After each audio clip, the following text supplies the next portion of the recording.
Sinoć u sportskoj dvorani Vinko Bek održan Super 8 turnir u Nanbudu. Ovo je 13. izdanje tog turnira, a ove godine okupuje borce iz 4 zemlje. Po 2 borca iz Hrvatske, Norveške, Maroka i Španjolske. U praćenju natjecanja pomoći će nam Petar Turković, direktor Hrvatskog Nanbuda instituta. Evo, ovo je bilo 13. izdanje ovog turnira, dakle jedna tradicija u kojoj su godinama pobjeđivali naši španjolski, norveški natjecatelji. Ove godine pozvali smo upravo te bivše pobjednike turnira, a i Marokance koji su već nekoliko godina vrlo jaki na ovom turniru i na ovom turniru može se očekivati njihov dobar nastup. Evo, ovu reportažu počet ćemo demonstracijom koju izvode svjetski prvaci u disciplini karate self-defense i all-style self-defense Edin Mahmuljin, Darko Laktašić i Tin Požgajčić. Ja, mi smo se upravo pred mjesec i nešto dana vratili sa svjetskog prvenstva u miješanim borilačkim vještinama gdje su naši momci nastupili u 2 kategorije, u tradicionalnom karateu i u svestilskom natjecanju, demonstracija i osvojili 2 zlatne medalje. Izvanredna demonstracija, eksplozivna, protiv koje ništa nisu mogli niti suci na tom svjetskom prvenstvu. Tu je bio i Yoshinao Nanbu, koji je utemeljio ovu borilačku vještinu, pratio je turnir, a sada slijedi natjecanje u katama. Gledate pobjedničku vježbu Marokanca Markusa Rašida. Drugi je bio Španjolac Lakasa, recimo, a treći Norvežanin Hansen. Markus Rašid je prvi puta na ovom našem turniru i Marokanci su dovodili već dosta natjecatelja na naše turnire, međutim nikad tako dobrog i izvrsnog kao što je Markus bio ovaj puta i vidjet ćete i kasnije u borbama sjajan borac, sjajno radi, a naročito kate izvodi vrlo snažno i elegantno. Oni imaju naime problema dosta sa vizama za svoje sportaše i nikad ne znate kakvu kvalitetu natjecatelja mogu dovesti, međutim ovaj puta su doveli stvarno izvanrednog natjecatelja koji je uvjerljivo pobjedio u natjecanju turnira u katama. Evo, sada smo već na borbama. Borci su podijeljeni u 2 skupine po 4. Pratimo našeg Vedrana Sedlara i Elmumu Laksena iz Maroka. Da, podijelili smo borce u 2 kategorije, lakšu i težu, pa smo ih tako i po skupinama raspodijelili. A oni koji su pobjedili u tim skupinama susreli su se u finalu, odnosno u borbi za 3. mjesto. Ovo je bila prva borba našeg izvanrednog borca Vedrana Sedlara i Elmumu Laksena koji je već nastupao u ovom turniru, dosad bez zapaženih uspjeha, osim jednog 3. mjesta u katama.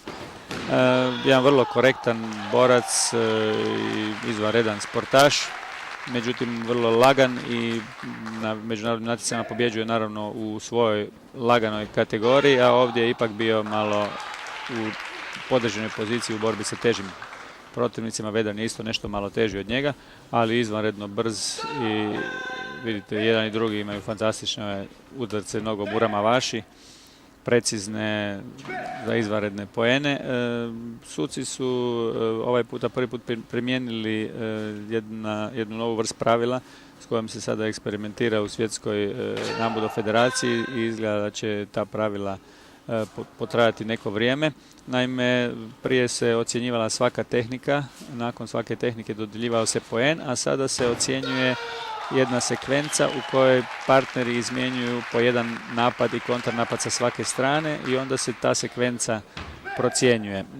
To se čini zbog toga što je Nanbudo prvenstveno vještina i zato se želi kompletna vještina demonstrirati u takvoj jednoj sekvenciji gdje i napadač u fazi napada i kada je u fazi obrane kao onaj koji se brani mora zapravo pokazati i suradnju i korektnu tehniku i onda se na taj način procjenjuje kad izmijene po jedan napad i kontranapad ko je u toj cijelini bio bolji. Dakle, svaka ta cijelina se boduje. Boduju 3 pomoćna suca koja boduju sa jedan sa zastavicom crvenom ili bijelom i te crvene ili bijele zastavice se u svakom trenutku zbrajaju i tako se za stolom vodi tijek borbe. Nažalost, ovdje na ovoj snimci ne vidimo te pomoćne suce i morat ćemo ubrzo nabaviti monitor i semafor tako da bude i za gledatelje vrlo transparentno kretanje rezultata. Vedran je u ovoj borbi radio vrlo dobro i pobjedio uvjerljivo, mislim da je rezultat bio 17-10 je na kraju bilo za našeg borca. A recimo da je i Vedran osim ove borbe u skupini svladao i Frederika Hansena 16-12 te Carlosa Lacasu 14-13. Tako je, Vedran je praktički sa sve 3 pobjede u grupi u toj lakšoj skupini se kvalificirao za finale. Aga 17, Širo 10. Evo, sada je proglašen rezultat 17-10 za Vedrana.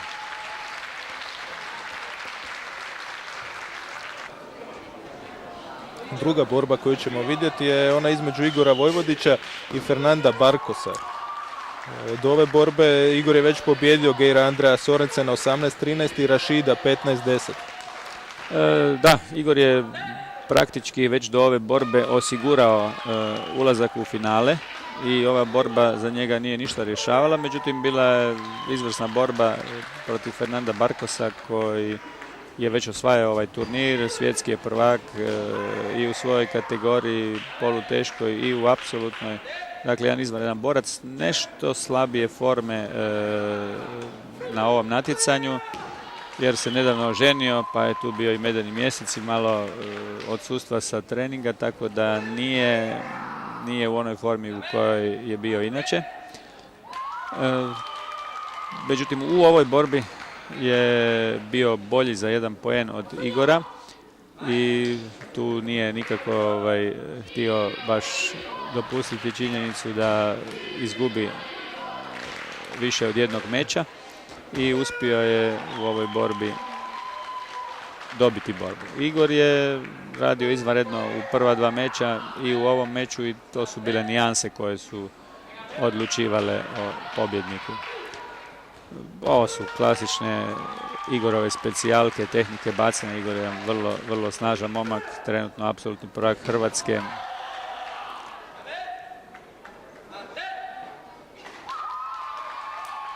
Radi snažno, radi precizno, čišćenja, bacanja, to su sve tehnike koje uz pokretljivost i elastičnost zahtijevaju i određenu snagu. Ali vidite i Barkos izvanredno radi. Preduvjet svake tehnike u Nambudou je eskivaža u stranu Tenshin, tako da se izbjegne onaj direktni kontakt kost u kost. Ovdje je bilo malo neravnoteže za Igora i taj mislim da je detalj upravo odlučio o pobjedniku ove borbe. No, unatoč porazu 13-12, Vojvodić je ušao u finale u kojem će mu se suprotstavio drugi hrvatski predstavnik Vedran Sedlar, čiju smo borbu vidjeli malo prije.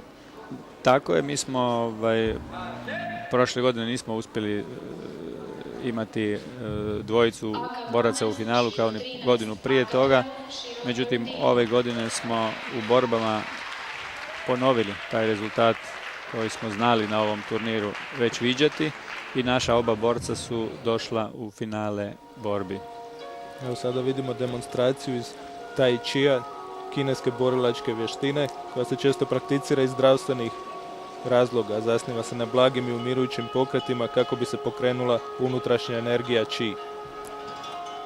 Ovdje gledamo jednog sjajnog mladog momka koji se zove Yunong Chingfu. I Yunong je inače učenik gimnazije, 18. gimnazije u Zagrebu, jezične. Živi već nekoliko godina u Zagrebu, a njegov otac, Hao Chingfu, je tehnički direktor novoosnovanog Hrvatskog Wushu saveza. I Tai Chi se može upravo u centru Wing Back u športskoj dvorani vježbati svakog tjedna, utorkom i petkom. Jedna prekrasna disciplina koja naravno ima i svoje sportske discipline. Ovdje gledamo međunarodnu sportsku formu od 42 pokreta koja se u Wushu sportu izvodi na natjecanjima. Wushu je bio i demonstracijski prikazni šport na ovogodišnjim olimpijskim igrama u Pekingu. I ova forma se ocjenjuje isto kao i kate u Nambudou ili karateu. Suci daju bodove i onaj ko bolje izvede ovakav sastav jasno pobjeđuje. Yunong je jedan izvanredan vrhunski majstor i nadamo se, ako dobije hrvatsko državljanstvo, da će možda biti i jedan od prvih hrvatskih reprezentativaca u ovoj disciplini, u ovom športu. Naravno, tai chi je poznat kao metoda zdravstvenog vježbanja koju vježbaju milijuni ljudi u svijetu sa izvanrednim efektima na zdravlje. Postoje masovni oblik rekreacije i vježbe za postizanje dugovječnosti. Tako je. Evo, vidjeli smo njegovu sjajnu izvedbu, a sada idemo u borbu za treće mjesto, znači Španjolac Carlos Lacasa protiv Marokanca Marcusa Rashide. Da, dva laka borca iz te kategorije lakaša su došla u borbu za treće mjesto i Marcus je bio, iako dosta lagan u ovoj skupini težih boraca, ali oni jesu faktički dva lakša borca i uspijevaju zbog svoje brzine i odlične tehnike savladati i teže protivnike.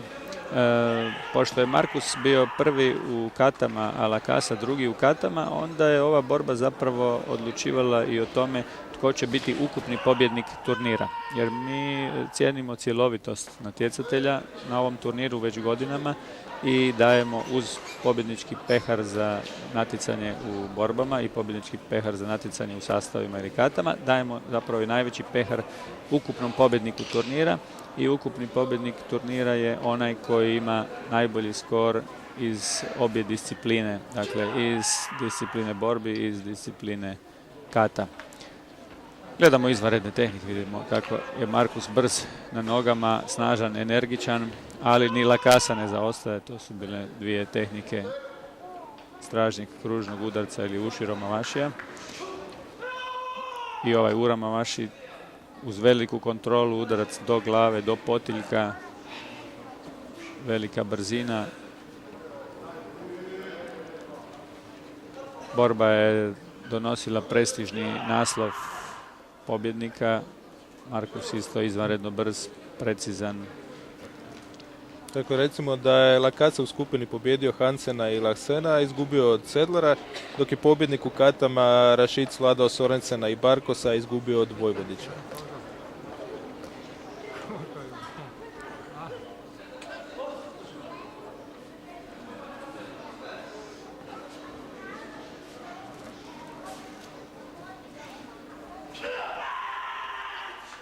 Izvanredno, stvarno je, Marcus je bio iznenađenje za sve nas, čak je i predsjednik, odnosno tehnički direktor Svjetske Nambudo federacije, osnivač Nambudoa, bio iznenađen njegovim kvalitetnim izvedbama i oduševljen da zapravo iz Maroka dolaze tako dobri i kvalitetni borci.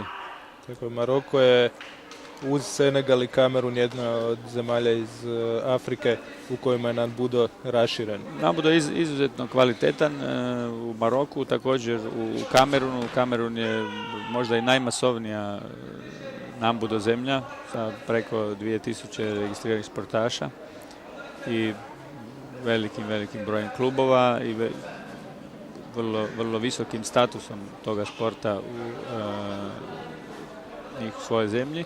A Marokanci su godinama u vrhu svjetskog Nambudoa i naši veliki takmaci uz Španjolce, Norvežane, Švicarce, Italijane, Francuze. Nekad su zapravo Francuzi imali primat u ovom sportu, pošto je Nambudo dosta vremena provodio u Francuskoj. Gdje je i osnovo tako je, gdje je osnova ovaj sport. Evo ga, ovo je kraj borbe. Rashid je na kraju dobio 13-12 i to mu je bilo dovoljno za naslov apsolutnog pobjednika. Tako je, ovom borbom on je uspio osvojiti treće mjesto u borbama i uz prvo mjesto u katama, to je stvarno sjajan rezultat. Međutim, šlag je ipak bila ova finalna borba između Igora i Vedrana na oduševljenje prisutne publike. Naši momci koji su ipak bili u borbama zeru spremniji od konkurencije i pokazali stvarno snažan, kvalitetan, tehnički zahtjevan i fizički zahtjevan rad u borbama. Zasluženo su ušli u finale i prikazali odličnu borbu u finalu. u kojoj je ipak Igor bio kao stariji i teži borac, iskusniji, uvjerljiviji za nekoliko poena i pokazao ko je ipak u ovom trenutku apsolutni prvak Hrvatske. Međutim, Vedran Sedlar također je jedan izuzetan borac i osim toga jedan kompletan nambudo športaš jer je isto tako izvanredan u katama. Nožne tehnike su bile vrlo spektakularne i zadovoljstvo ovom brzinom njihovog izvođenja i ovih bacanja naravno bili su zadovoljni naši legendarni majstori borilačkih vještina koji su se nalazili u publici, a tu treba prije svega spomenuti jednog od pionira borilačkih vještina u Hrvatskoj, doktora Emina Topića, tim predsjednika Zagrebačkog karate saveza, gospodina Berislava Jandrića, pa bio je tu i naš legendarni judaš Marijan Kraljević, vrhunski trener i sudac u karateu Ilija Smoljenović, također nekada i šampion natjecateljski. Tako da su i oni komentirali da su naši borci stvarno bili izvanredni, najbolji i zasluženo došli u finale u kojem je Igor ponio laskavu titulu pobjednika turnira u borbama. Na kraju 16-11 za Vojvodića. Konkurencija kao je uvijek jaka. Ja sam sretan što sam završio sa Vedranom koji je isto tako puno trenirao sa mnom. Pa smo nas dvojica naravno zaslužili biti u finalu. Općenito hrvatski nambudo je prvi u svijetu. I u timskom i pojedinačnom. Isto tako smo prije 2 godine osvojili na svjetskom prvenstvu sve zlatne medalje. Ja sam jako zadovoljan svojim nastupom. U finalu sam se našao sa Igorom koji je i po težini i po svemu jači od mene. Nisam se mogao baš toliko dobro boriti kao sa dečkima u mojoj grupi koji su moje težine i sve to. Evo pratimo i dodjelu pehara za apsolutnog pobjednika. Yoshinaou Nanbu dodjeljuje pehar Rašidu. Sada će im se i svi drugi borci pridružiti na pobjedničkom postolju. Pa, to je tradicija i nakon turnira slijedi druženje do ranih jutarnjih sati, ali već u 9 sati.